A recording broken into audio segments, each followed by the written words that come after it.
Hi hello welcome to రాధక్క Telugu vlogs. ఇది చింత చెట్టు దగ్గరికి వెళ్ళామండి ఈరోజు నేను ఇంకొక అక్క ఇద్దరు వెళ్ళేసి చక్కగా అంతా చింతాకంతా బాగా తీసుకున్నాము. బాగా చింత చిగురంతా తీసుకున్నాం అనమాట. ఫస్ట్ టైం నేను వెళ్ళడము చెట్టు దగ్గరికి. ఎప్పుడో చిన్నప్పుడు చూడడమే కానీ వేరే వాళ్ళు తెంపుతూ ఉంటే అలా చూశాను ఊరు దగ్గర, పల్లెటూరు దగ్గర. ఇదేమో మేము ఉండే చోట చింత చెట్టు అనమాట. బాగా చిన్న చెట్టు అయినా కూడా బాగా చాలా బాగుంది.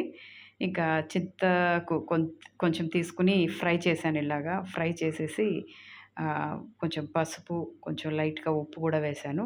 వేసేసి అంతా వేయించాను ఇలాగా. ఇది కొంచెం మరీ డీప్ ఫ్రై కాకుండా ఆ చెమ్మంతా పోయేలాగా అంత మాత్రం తప్పకుండా ఫ్రై చేసుకోవాలి. ఇది యెల్లోగా కనిపిస్తుంది కదా! అదంతా కల్లుప్పు వేశానండి నేను. మాదిరి ఒక 5, 6 స్పూన్లంత ఉప్పేసాను, కల్లుప్పు. అందుకే లావు లావుగా రంగుతో పసుపు తగిలి కనిపిస్తూ ఉంది. ఇలా అంతా బాగా ఫ్రై చేసేసుకున్నానండి.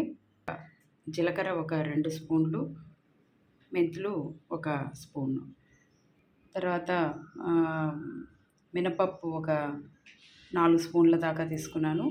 మళ్ళీ వేరుశనక్కాయలు 4 స్పూన్లు, ధనియాల పొడి, ధనియాలు కూడా తీసుకోవాలి కానీ ధనియాలు నేను పొడి చేసి పెట్టుకున్నాను, అందుకు పొడి మాత్రమే వేస్తున్నాను. జీలకర్ర మెంతులు ఒకేసారి వేస్తున్నాను. మంచి అరోమా వచ్చాక తీసేసుకోవాలి. మంచి సువాసన వస్తుంది. ఇంకా నేను తీసేస్తున్నాను. అవి ఒక ప్లేట్లో తీసుకొని మళ్ళీ మినపప్పు వేస్తున్నా. మంచి వాసన వస్తుంది, కలర్ కూడా బాగా వచ్చింది. ఇంకా ఇది తీసేసి వేసాను. ఆకుకి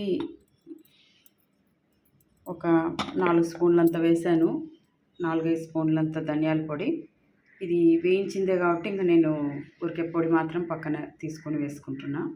వేరుశనగకాయలు బాగా దోరగా వేగాయి. ఇంకా ఇవి తీసేసి ఎండుమిరపకాయలు వేసుకోవాలి. కొద్దిగా నూనె తీసుకొని ఎండుమిరపకాయలు వేయిస్తున్నాను. పక్కన అప్పుడే అయిపోతాయి, తీసేయాలి. చిన్న ఫ్లేమ్ మీద చేసుకోవాలి. ఎండుమిరపకాయలు